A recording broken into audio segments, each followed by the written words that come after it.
Hello and welcome to Tokyo on Fire. My name is Timothy Langley, and today I'm joined by commentators Dr. Nancy Snow and Michael Chuchek, both of them advisors at Langley Esquire. Today our burning issue is collective defense.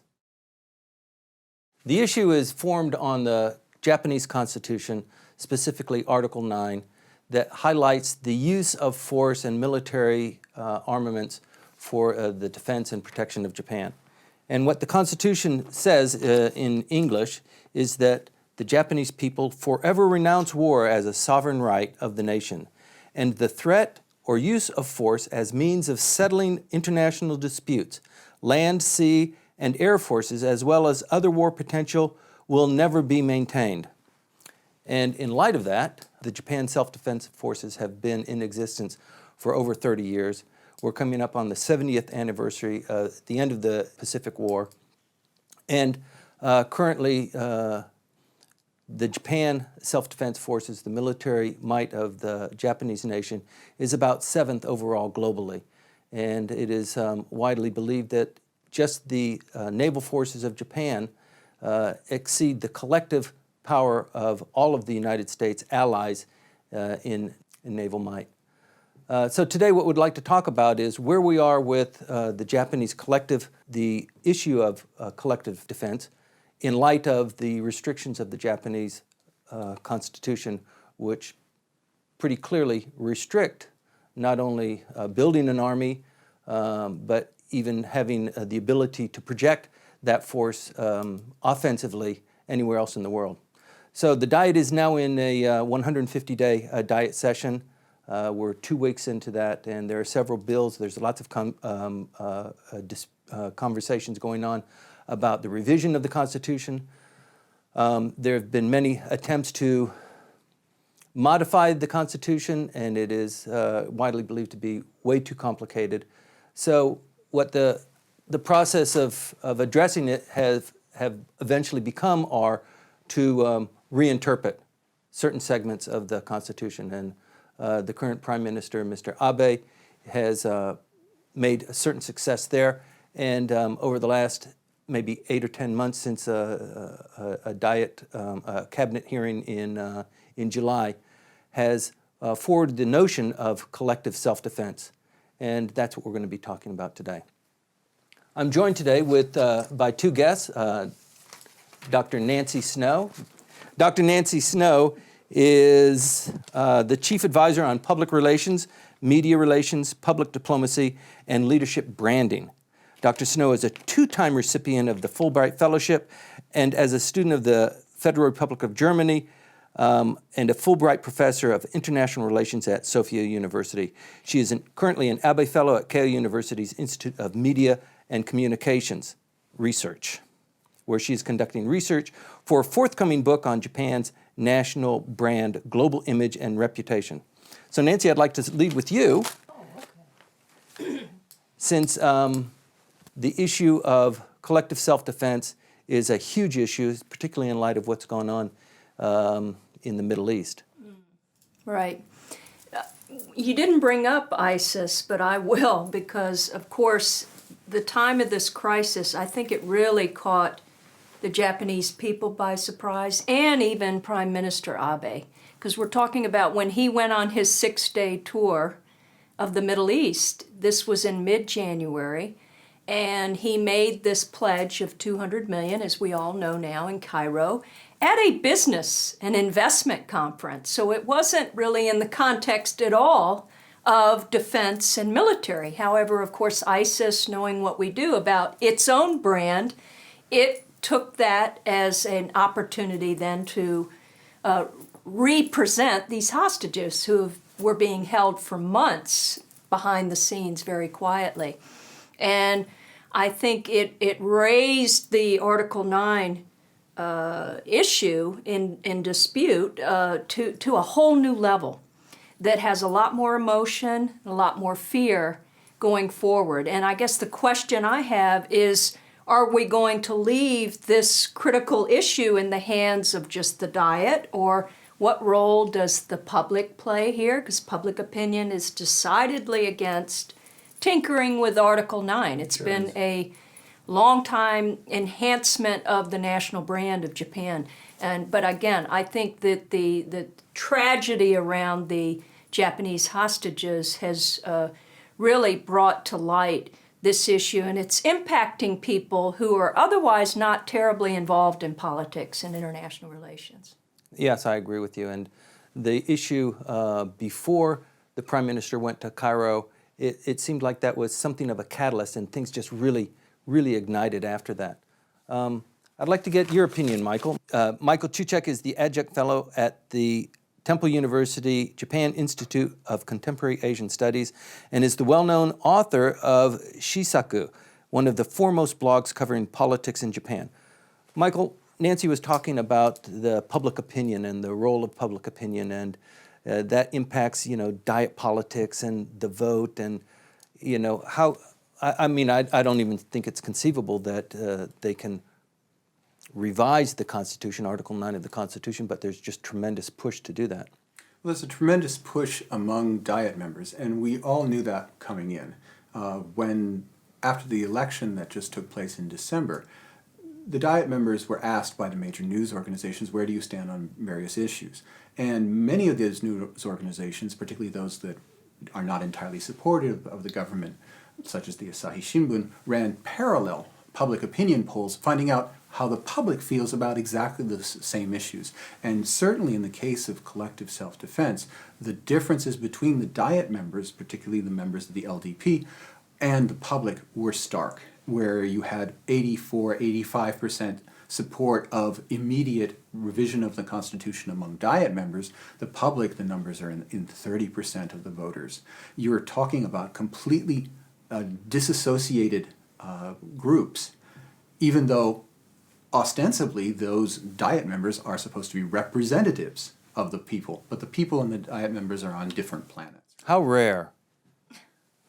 Right. In Japan, is that something out of the ordinary?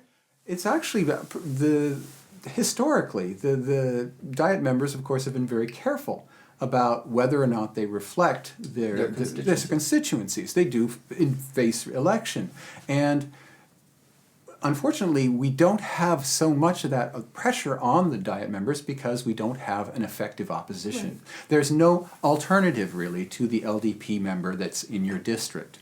So that you may feel differently, but you have to make a choice between a person who will have no power at all. If your district elects an opposition member, it means your district will not get any of the goodies, your district will be ignored, the people in your district will not be able to interact with the center the way that an LDP district would. Mm-hmm. So in terms of self-interest, even though you may disagree with the person, you may even dislike them personally, you're going to go for that LDP member, and at that point, their politics, their individual politics, can be very different from your own, but you really don't have a choice. It's power politics all over again. And I think this is probably a good issue for us to actually focus on as a topic of burning issues in another session, because many people believe that the last election has pretty much crystallized, once again, this LDP-centric form of government. But getting back to the collective defense issue, right now the issues of redefining Article 9 really mean just reinterpreting what is written there. And there are a couple of issues that they're talking about now. One is projecting collectively the military, or the more likely the naval power of Japan in certain situations. And can we talk about that and what kind of dynamic is at play there? What kind of words and language they are considering to be interpreted so that the laws can be formed to meet that interpretation? In this case, the matter of extension, there are already on the books laws from many years ago about the areas around Japan. Mm-hmm. And when discussions have happened about contingencies, everyone's been thinking about the coast of China, or more importantly, North Korea and South Korea, and some kind of war on that peninsula, and what Japan would be doing. And normally what would happen in the Diet is they would talk about the areas about Japan because they didn't want to get the governments of any of those countries upset that we were discussing thoughts about sending Japanese troops into those areas where historically they have tremendous resistance because of what happened in the 20s, 30s, and 40s. That has always been discussed as the areas around Japan. But what the LDP is now saying is that that's not enough to defend in a world of terrorism, in a world of transnational cybersecurity, in a world where Japan's oil must go a very long distance through waters that are no longer friendly. That's where the problems are becoming very apparent in this concept of extending defense past what used to be 1,000 nautical miles from Japan. And that's where we're going to see a real jam up at this Diet session in between the Komeito, the coalition partner, and the LDP. I have a question because I'm not sure.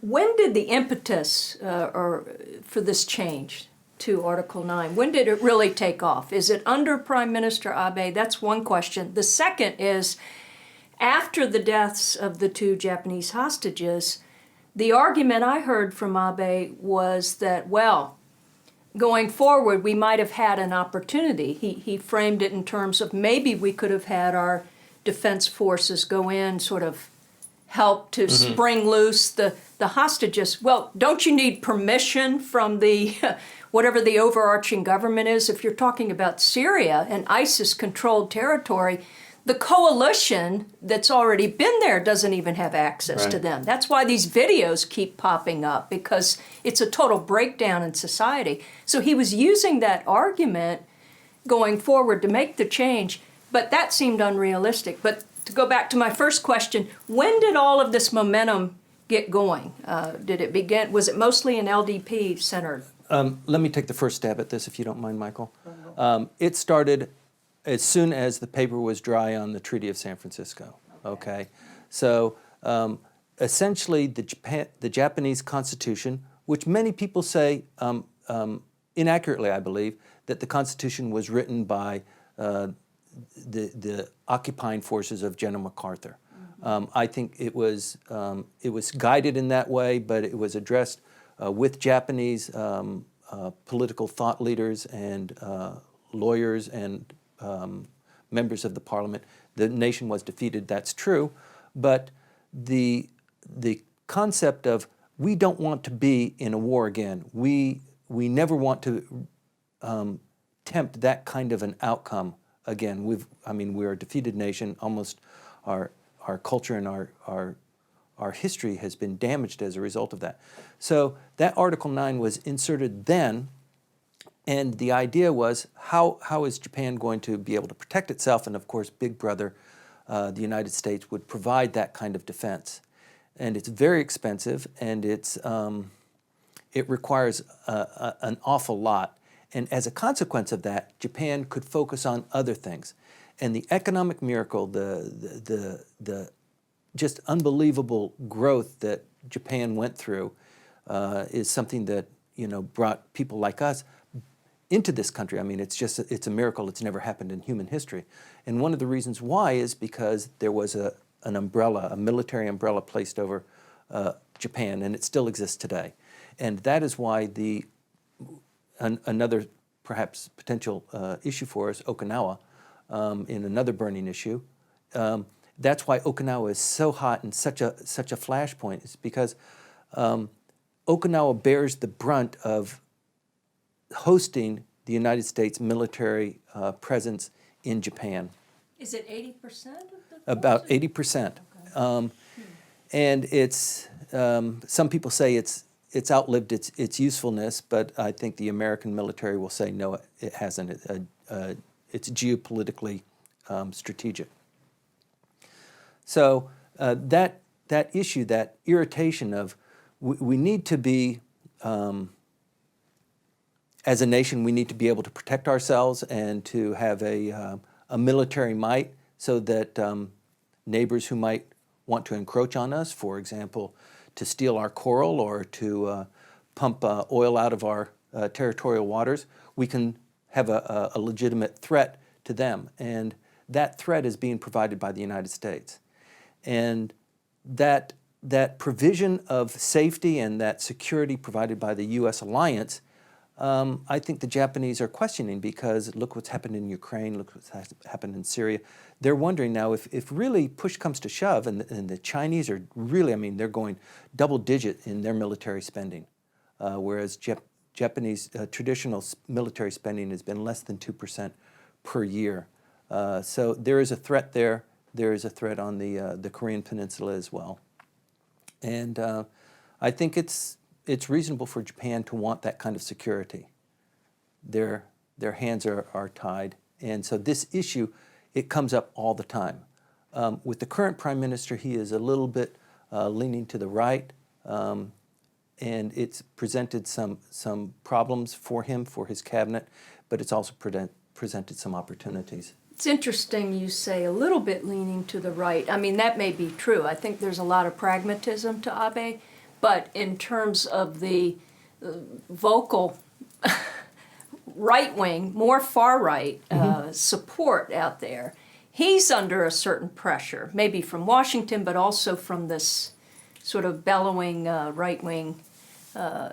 Sometimes I call them henchmen, but constituency. Under tremendous pressure Yes. from the United States. Right. Yeah, and when you talk about pressure from the United States and also doubt about the United States' commitment to defending Japan, the doubts first came from the United States in regards to the Gulf War in 1990 and 91, where this alliance, and it's supposed to be an alliance, did not function in a way that the United States liked.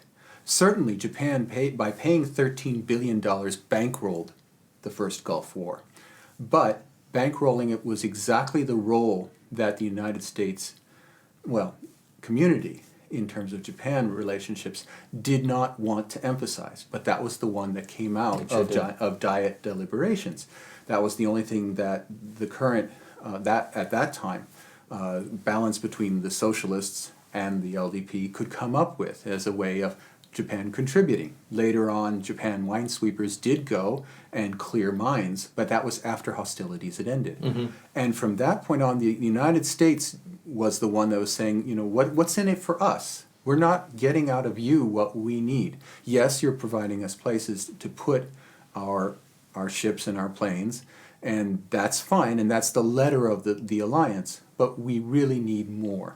And if we're going to go before Congress and ask to keep on maintaining the forces here, we need to see more from you. And so the United States provided a lot of the impetus. And there were persons here in Japan, basically a younger generation of persons who are now in their 60s and 70s, but at that time were in their 40s and 50s and were in the bureaucracy or in the political parties, who were born after World War II, who did not have the burdens of World War II on their shoulders. And they were saying, yeah, we should be contributing. And so there was a melding of minds at that point. Mm-hmm. Here's a tee up for you, Nancy, because this is such a huge issue. Just imagine the public sentiment of the neighbors throughout Asia to a growing a Japanese military might. They, especially if they use legitimately the Rising Sun flag, it is just what a public relations disaster that would be. And the comfort women issue, the dodging on so many issues related to the war. Now we've got the 70th anniversary coming up. The emperor is going to be making a statement, and the prime minister will make a statement, and one would hope that they're blended, they are in unity, but you never know. This is huge. What was noticeable in the midst of last week, days before we got the news about Kenji Goto, who, again, had he been returned home to a hero's welcome, we would have been talking about something else probably.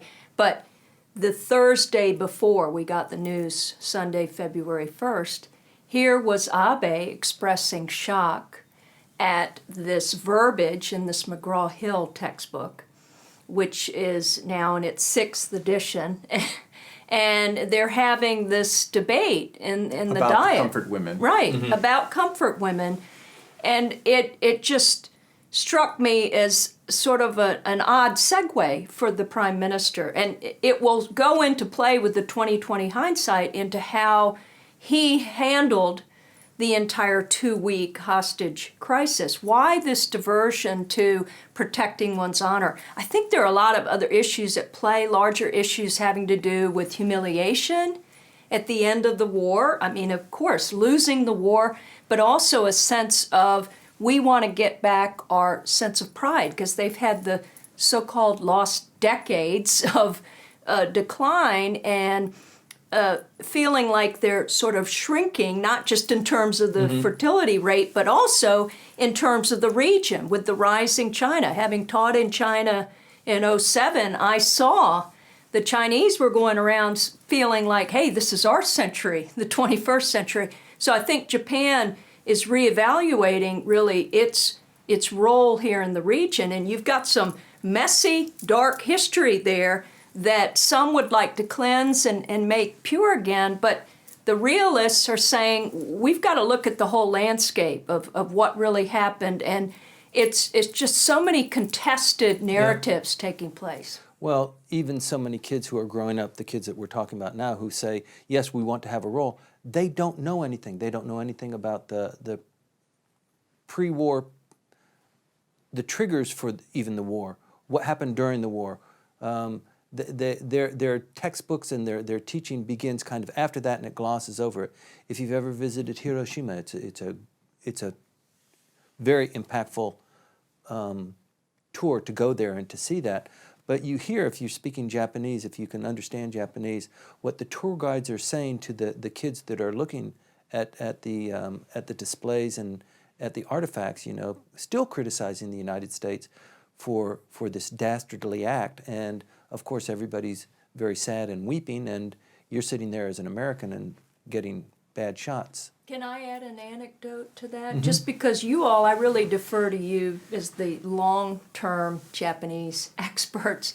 I came here in the summer of 1993. I already had a PhD in international relations, but I arrived here. My understanding of Japan is at that time entirely in terms of being victimized. Hiroshima and Nagasaki. Everywhere I went, I wanted to apologize to the Japanese people. I was not aware of Japan's wartime history. It just was not my specialty. And of course, it's also not something that people are going to be talking about readily in conversation. I was visiting the ministries, but I was very cognizant of asking for an apology on my behalf as a U.S. citizen. And it just, I remember hearing a woman say that was then, this is now. And it sort of, I wonder sometimes, why is Japan worried about sort of lifting the lid off of some of this history? Because every country has a dark history. I know very well from the United States, it's a mixed bag. I don't know of any country, maybe we can single out Costa Rica. The United States has nothing to be ashamed of. Those Indians did it to themselves. But and the immediacy and the continuity of it is what's so astonishing. Yesterday in the Diet, the members of the main opposition party, the DPJ, the Democratic Party of Japan, kept needling Prime Minister Abe to get him to say what in English is 3 words, which is mistaken policies of the past. That in the Murayama statement of 95, apologizing for Japan's invasion and imperialism on the Asian continent, he uses this mistaken national policies line. And since Abe has been prime minister, both in 2006, 2007, and now since 2013, he's been asked repeatedly in the Diet, what does that phrase mean to you? And he's pushed it off constantly. And then they ask, well, then are you going to include it in your 70th anniversary statement? And he pushes off that question. He has a great deal of pride, hokori is the Japanese word, regarding Japan's achievements even in the 1930s and 1940s. That Japan, in what one professor has called nostalgic nationalism, was doing nothing different from any other imperialist power and has nothing to be ashamed of. And there's no mistake in its national policies. But in the Murayama statement, which Abe in this Diet sessions has said he will continue, he will follow, infuriating the nation's arch conservatives in the process. He has said he's going to do that. He's going to include it and make it a part of his 70th anniversary statement. And the opposition has said, including these words, and he is just seized up every time. Well, I agree. Japan has so much to be proud of. And as a nation, it is strong. It is, it's got a dynamism that is just captivating. Most of the people that I know who have come to Japan for stints, maybe 2 or 3 years, and they go back, there's something that remains with them about this country and about their experience here. There's really something very special about it. But coming to terms with what has gone on in the past, I think, and this is right up your alley, Nancy, the branding and the projection of who we are and what we stand for.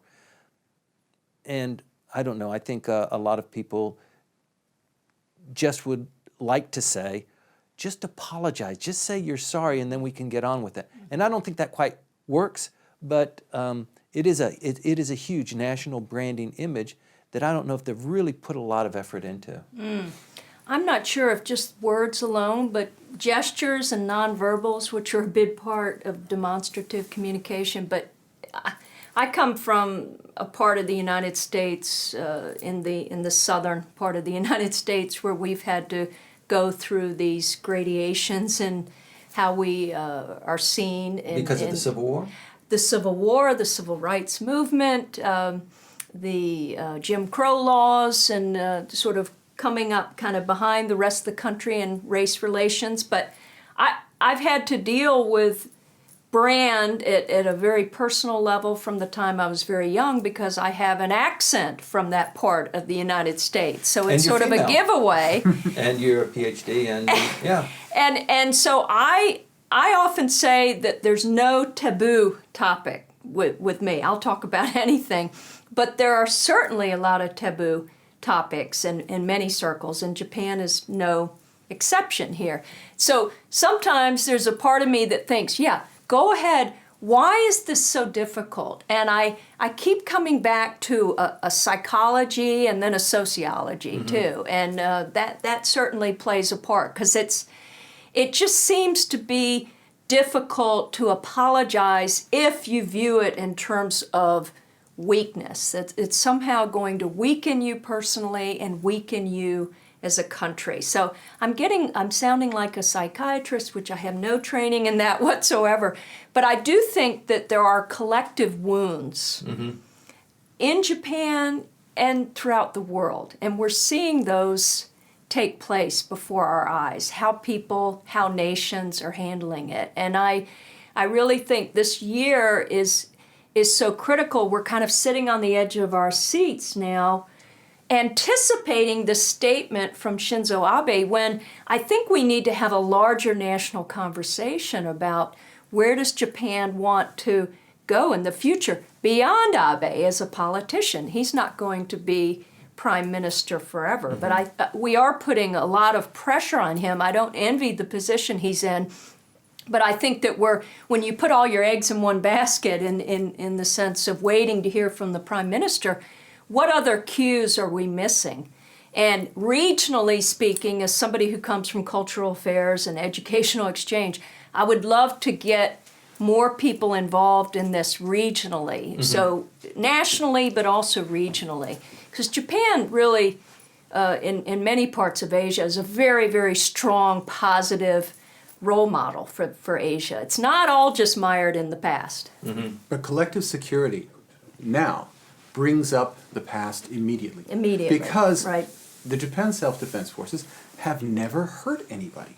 But if they're going to be involved on a level of, let's say there is an American ship that is sailing on international waters. That ship is fired on by a third party. The Japanese Self-Defense Forces legally, currently, have no right to fire on that third party to sink their vessel or to stop that shore battery, whatever it is, to protect the American vessel. Legally, of course we know in practical terms the United States-Japan's alliance would have no meaning whatsoever if they in fact did that. They did, which is mean not react. They would obviously react, but legally they don't have a standing for that. However, if you're going to start killing people, and the SDF has never killed anyone, you have to be able to present it as we're doing it for this reason. And currently, it's a negative that's coming in from South Korea, coming in from Chinese, which for their own interests portray whatever move outward Japan may make as the reassertion of Japanese imperialism, of Japanese militarism. So unless the Japan government has a story saying we're doing this because, collective security falls apart as a simple diplomatic issue. I agree. To wrap it up, collective self-defense. Realistically, is it something that is doable and manageable within the next, let's say, 4 years or 10 years? And I think probably within 4 years, the answer is no. There are too many laws. There's too much logistics. Just the regulations and the legal structure needs to be changed. That will take a couple of years. But we're not even ready for that. Psychologically, the country's not ready for that. But what do you think? Realistically, collective self-defense for Japan in any meaningful way? You and I are not in the Diet. But the people who are in the Diet, and a lot of them are members of the LDP, think it can be done. That what you have to do is like have training wheels. You have to slowly get the public used to changing the Constitution. So they've got the votes in the House of Representatives. If everything goes well with the economy and we don't have any real crises to deal with, in 2016, the LDP can take a lot of seats from the DPJ in the House of Councilors, and then you're talking about the 2/3 majorities that you need in both houses in order to modify the Constitution and send it to a national referendum of the people. If you start out with Article 9, you're going to fail. But they're looking at some really tricky ideas about the environment, about furthering individual rights of various sorts to get people used to changing the Constitution. And then 4, 5, 6 years out, bang, hitting them with an Article 9 revision and seeing how they go with it. But right now, we're not talking anything about that. We're only going to talk about reinterpretation. And even that's really fraught. Because when they made the cabinet decision on July the 1st, 2014, the country was deeply divided. It still is deeply divided. Most of the population thinks that the action itself is unconstitutional, that you cannot reverse just having a cabinet decide, well, it was unconstitutional to have collective self-defense before, but now we changed our minds. That's something for the Supreme Court to decide, is what a lot of people say. And that's what the Constitution of Japan says, that the Supreme Court has the last say in terms of the constitutionality of any law, ordinance, or act. That's Article 81, I think. And that debate is what's going to be going on in the end throughout this time. At the same time, when we don't know what the rules are internally in Japan, Japan's negotiating with the United States about new defense guidelines. And the US side says, well, you guys haven't figured out what you can do yet. You know, we can't even begin to program the computers to work together. We can't decide what the targets are. We can't do anything with you until you figure out what you can do.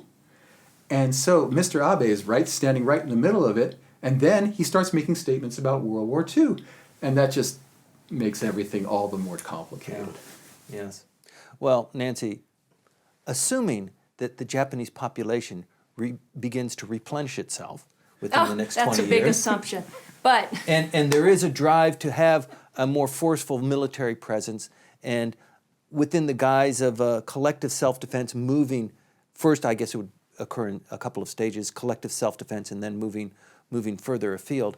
What do you see as the burning issues there for getting Japan to that point where they can pursue realistically collective self-defense globally?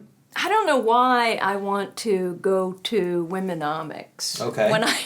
when I hear collective defense. But I was just looking at an ad of recruiting women for the Japanese Defense Forces, and we've spent the last year with all of this anticipation of this World Assembly for Women and Abe taking Abenomics to Womenomics. So I really think that with this dynamic of gender in Japan, women are going to have perhaps a greater say in this than we can anticipate now. And I think to Michael's point about if there isn't some huge game-changing event, and I think that's a big if, because we're looking at 2015 to the 2020, not just the Olympics, but all of these sort of threshold numbers that the government wants to reach, vis-a-vis women, 30% in executive leadership. So I'm just thinking that there is going to be a gender dynamic here, and I also think generationally, because that's come up too, about if you were born after World War II, you're a baby boomer.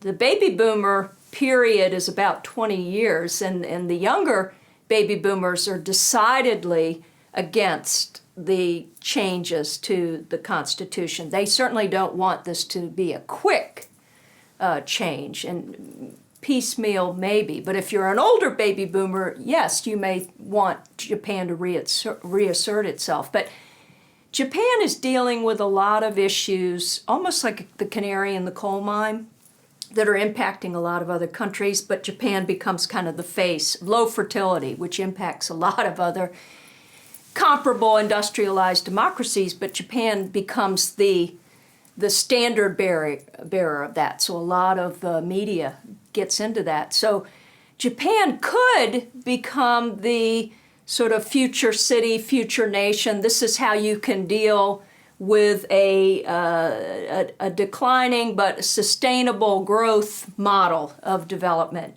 not necessarily just pro-growth and going with our traditional models, but a new model. And I just worry that all this collective defense rhetoric is taking away from these other issues having to do with the future as in the next generation to come. So if indeed there is that generation, because people aren't repopulating Well, here. it's an immediate impact in that anyone who talks about Japanese militarism has to first off say, well, where are these soldiers and sailors going to come from? Yes. Imports. Yeah, what are you going to do? What are you going to do? Where are you going to get all these people who are going Robots. to roam around the world causing havoc?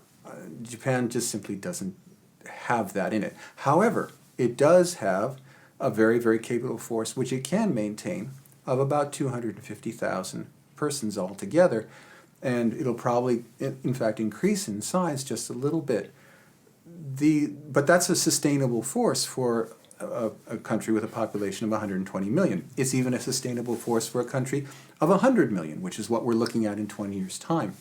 But in terms of a resurgence of Japanese militarism, that's where the collective self-defense, as viewed from the Chinese side or the South Korean side, as being an evil step forward, becomes ludicrous. It's just not, it's not credible. But for Japanese, collective self-defense does mean something very different about the way they think about the world. But they've had to face the fact that the deal that you described, which was called which was basically worked out by Yoshida Shigeru, the first post-war prime minister, of we'll stay out of military and we'll go into economic. That deal held a very strong place in Japanese life, and still does for many people. You can just say that and they'll nod their heads, and that's true. And it's as if everything else in this part of the world never happened. That the economic rise of South Korea, armed to the teeth, facing its deadliest enemy just across the border. They didn't have to make a trade-off. That's right. Arms for butter. China, armed to the teeth. Enormous outlays in terms of military. Still rising up. Taiwan, Singapore, Thailand, all these countries with massive militaries. There was no trade-off, and yet economic development of an astonishing rate has taken place. That half the population may be what some right-wingers call anesthetized by the peace constitution. But the other half are very cognizant that around East Asia, there hasn't been that trade-off, that you can have both. And if we're in that world, don't we have to respond to that? But really, the mix is only 50-50 still after all these decades of growth throughout the region. Well, personal trainers will tell you that if you do something for a long enough period of time, generally about 6 weeks, it will gradually become a habit for you.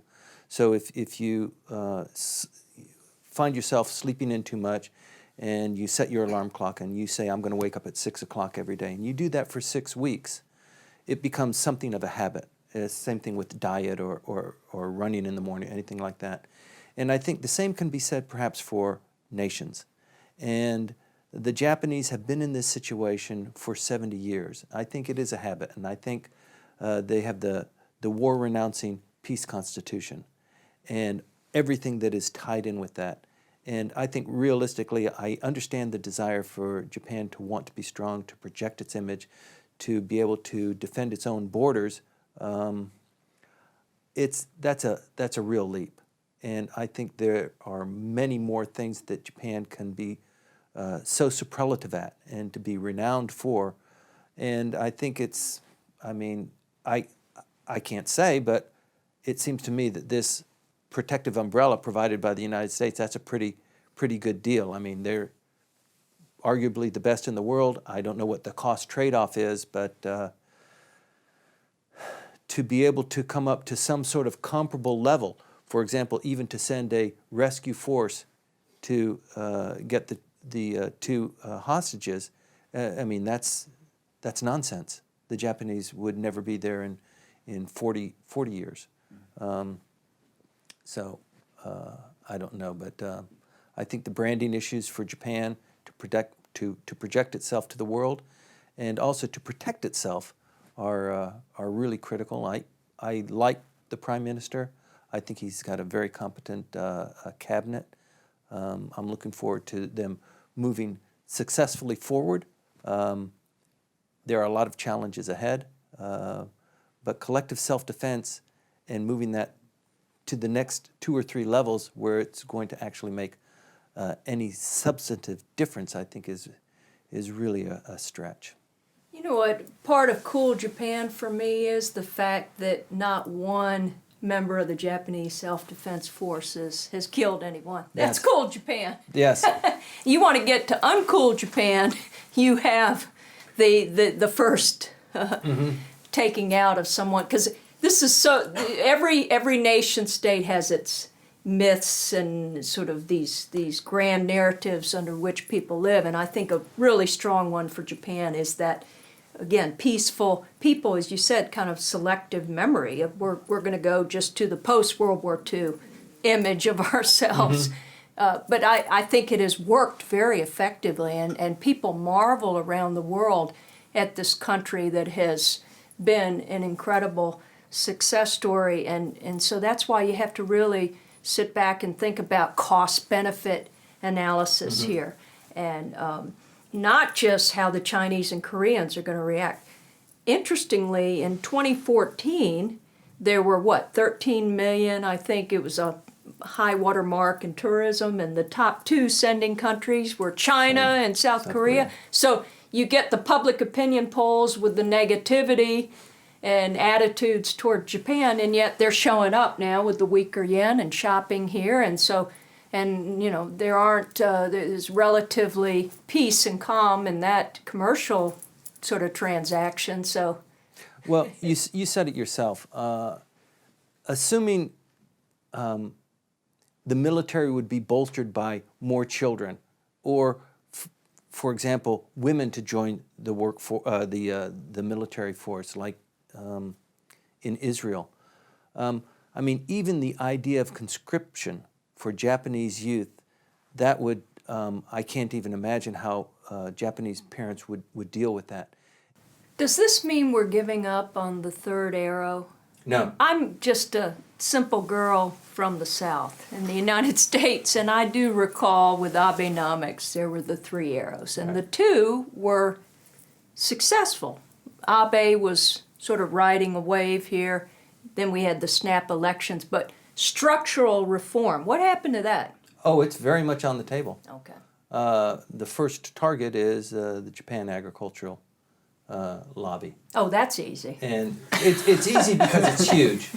It is Right. huge, and it deals with one of the largest rubs in trade internationally.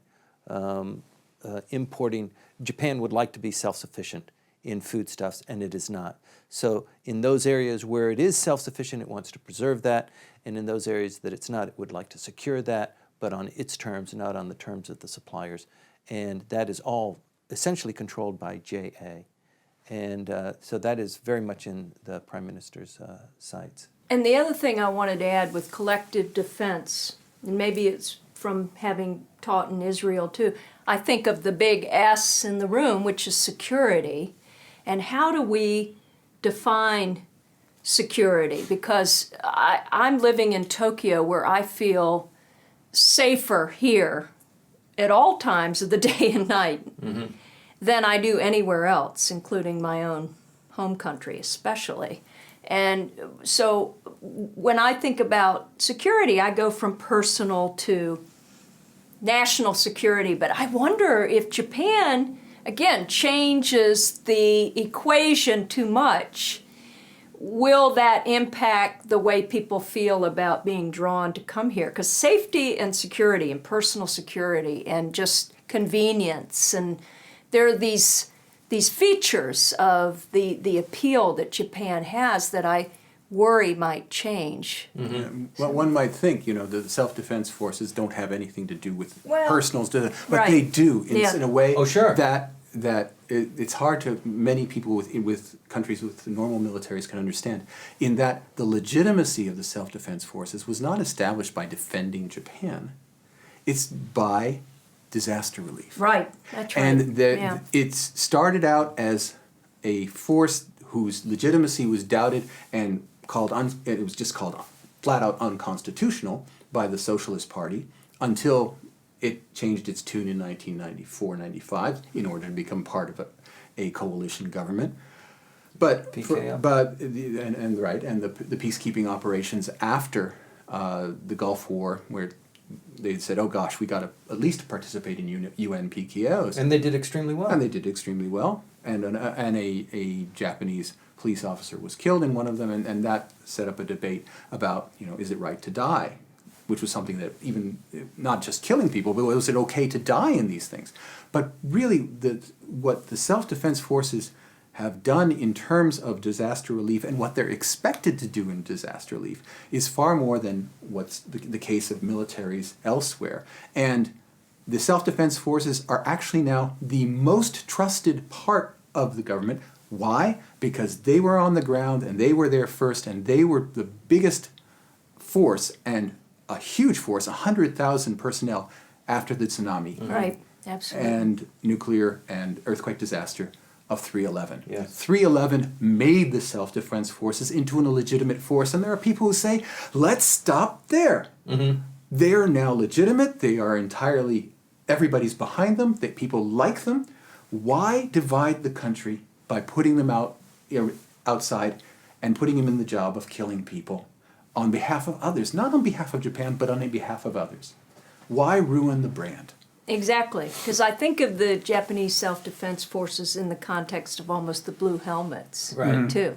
And you're actually helping me with the first chapter of my book, because I'm looking at Japan's image post 3/11, and that was a really powerful one. Operation Tomodachi was, of With the course, the United U.S. States side. huge military operation, but as you said, that image of the friendly soldier, it's similar to maybe the British Bobby, who is, again, your friend. It's almost a Norman Rockwell type picture of the friendly security Well, in this case, it's person. manga characters. Very cute. Prince Pickles. That's right, exactly. This is the character. And going back to bring Israel into it, when I taught in Israel, the students who were before me were all IDF students, graduates, because again, they're conscripted at a young age. And I felt completely secure with them before me because, again, that is a big part of the brand of Israel, too, the IDF, given all of the other conflicts that take place there that damage the brand of Israel. But the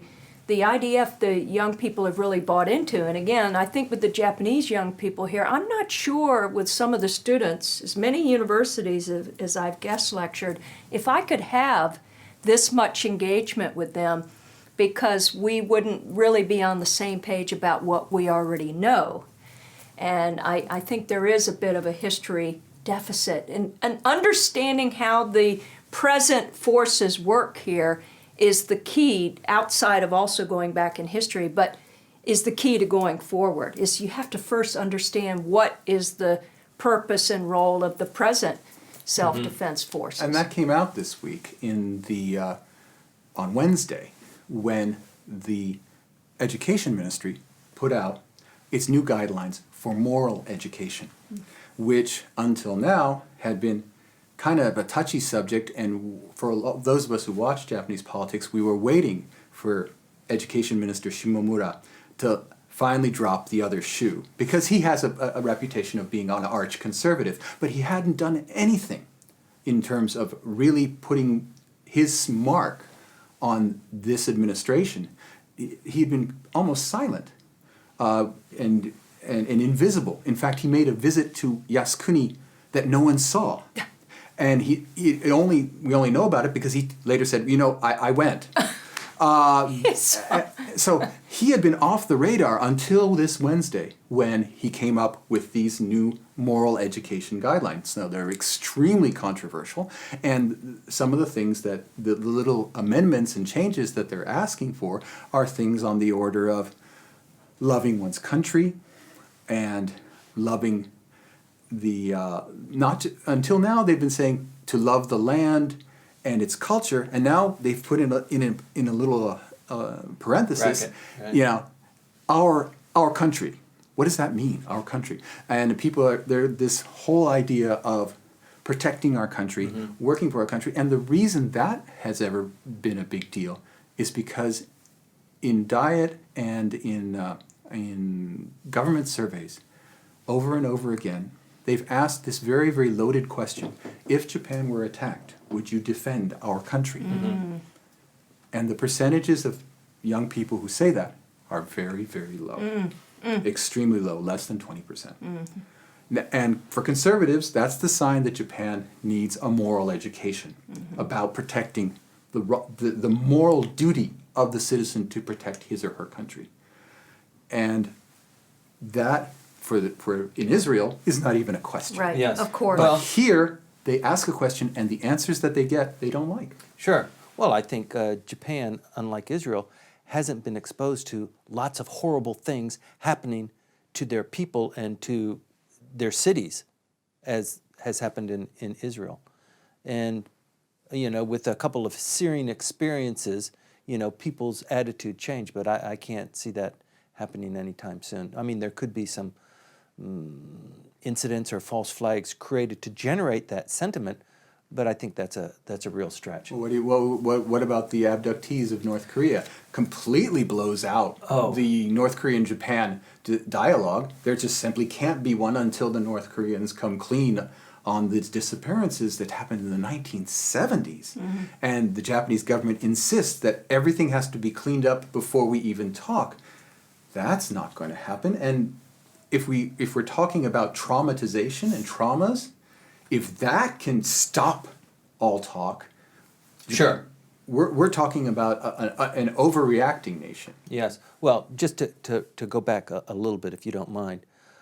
Remember when that story first started to come up, and maybe you had heard rumors of that before, that they were sending submarines over and kidnapping people. Do you remember back then? And how unbelievable that was. North Korea coming to kidnap people? Come on. That is so outrageous, and who would ever do that? Who would ever authorize that? How could they ever get away with it? And then the whole story began to take take a life of its own, and then And, we had and, evidence. and the cover-up took a life of its own Yes. as well, and the denial took a life of its own. And it was, I mean, even now, with hindsight, you still say, are you kidding me? They actually came and kidnapped people and threw them in boats and put them into submarines, and they secreted them back to the motherland? You're kidding, right? Wow. Yeah, but the thing is, if Japan can't get over that as a nation, Sure. then the traumas that'll come in terms of fighting and dying elsewhere. It's just not going to happen. Here's an idea for you, okay? We've talked about collective self-defense, what is probably realistically doable in 5 or 10 years, the laws that would be required to do that. And in survey after survey, we're trying to bring young people up and make them into good soldiers for corporations or for industry or maybe even for the military. And every survey always turns out the same thing. They don't want anything to do with the 3 Ks, kitanai, kitsui, kiken, right? Dangerous, dirty, difficult. Which the military is. Which the military is. So let's Japan really needs to focus on those things that it is really superlative at. And it needs to move into the future using those strengths.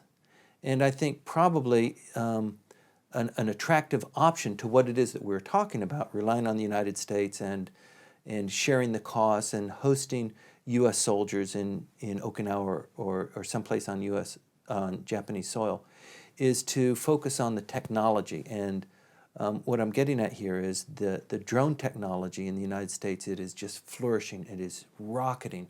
And they have people that are in underground, they're not quite bunkers, they're air conditioned, they're maybe a 30-minute drive from their house, and they've got 3 kids and a dog, and they come in and they joystick, and they're doing that. I think it's more realistic to me to be able to train people to do that here in Japan, to protect the outlying regions using technology that far surpasses even the drone technology. Or for example, I can't imagine there would actually be an invasion, but the dangers facing Japan are more geopolitical. But even if there was something like an invasion, A cyber attack, or a massive cyber attack on the power grid or something. right. Like that. The robot technology that the Japanese are excelling at. You give that another 10 or 15 years, and the technology that we're talking about now. I mean, look at just iPhones. Look at telephones. In the last 5 years, we're flipping open the cover and playing these little games, and now we've gone to a full-fledged iPhone type of system. That's Which huge. Japanese parts play a large part of Right. already. But the thing is, it comes back to this week and the tragedy in Syria. Is there here in Japan there would be the argument that is there really some kind of moral and ethical difference between firing at somebody from 10,000 meters up using a drone or slicing their head off right next to them? And here in this country, the debate would be, isn't that latter one more honest about what it's doing? And that's something perhaps is very hard for people outside of Japan to understand, but here, just killing, is fraud. It doesn't matter the international legality or the physical ugliness of it, that we haven't killed anyone. Even on death row, very, very few. Death row is handled, executions are done, but it's really quiet, it's out of the way, and it's seen as something that you have to do. They don't mind doing it, but in terms of being able to create an enemy that's the equivalent of a murderer will be difficult in Japan, I think. I really don't think they have that ability to make that jump. Your argument would be, of course, I understand. Well, they do the death penalty. Killing someone should be the same. But I think they are very careful about parceling out the differences of what is defense, what is self-defense, what is retribution. That this argument would be really, really difficult for them to make, that it's okay if we do it with a robot. I think it's a easier argument. You're doing it through a surrogate, your hands and your buttons. You're not actually doing it. I mean, that's the psychological clash that these soldiers are suffering in the United States. I mean, they're having tremendous problems. They go back home and, they've just, I mean, there are lots of stories about that in the United States where the soldiers, they become disconnected with their reality because they are in war. Yes, but the thing is that in this case, the Japanese government, as a policy, does not create these kinds of weapons. It's simply not done. They're done, they don't, yes, this is an extremely powerful military, but they build very, very large ships with flat tops, but you can't land airplanes on them. You just can't do it. So that they look like aircraft carriers, but they're not. Helicopters, sure, but you cannot land any kind of jet on them. They purposefully make an object that cannot be used in the way that most militaries would use it. The same is true with the missile forces. Right. The missiles that Japan has that are solid missiles, that like the nuclear weapons that the United States and Russia and China possess, solid propelled rockets that go up, they're all for civilian use. Sure, they could be switched over, but there's no nuclear, there is no real nuclear program that can even be switched on. Everything is disabled here. And I think that that the same mindset would take over any kind of robotic warfare capability. But we'll see. Maybe you have the future and I'm the past. It will be seen. And I think, too, drone warfare is very controversial under the U.S. Interpretation, too. Obama, his whole image and reputation has been damaged a lot by having this sort of distanced approach to a lot of conflicts around the world, using our technology, but... Boots on the ground. Right, boots on the ground versus the guy you described with the 3 children and a dog. There's been a lot written, depending on the press in the U.S., but the independent, the more left-leaning press has been highly critical of Obama because they thought that Obama was going to be the great peaceful, pacifistic type president because of his promise to draw back the forces, but he substituted the boots on the ground with this sort of, again, 10,000-mile distance, and that has weakened the U.S. position in the world because we're still seen as the military superpower and that we can go in and get involved in multiple conflicts at once. And of course, inadvertently, that has impacted then this whole push from Washington to find someone like Abe, who's sort of a godsend in a sense of reinterpreting the Constitution to relieve some of that burden of our overreach. But yeah, the technology, woo! I was just reading about robots being used in a hotel here in Japan. The idea of the robot or the drone driving warfare in distant places, that perish the thought when I think about that. All right, well, that's it for today. Remember that Tokyo on Fire is available both as a podcast and as videos on our YouTube channel. Send us your thoughts and comments on Twitter using the hashtag TokyoOnFire or by email using comments@tokyoonfire.com. Take care and see you next week.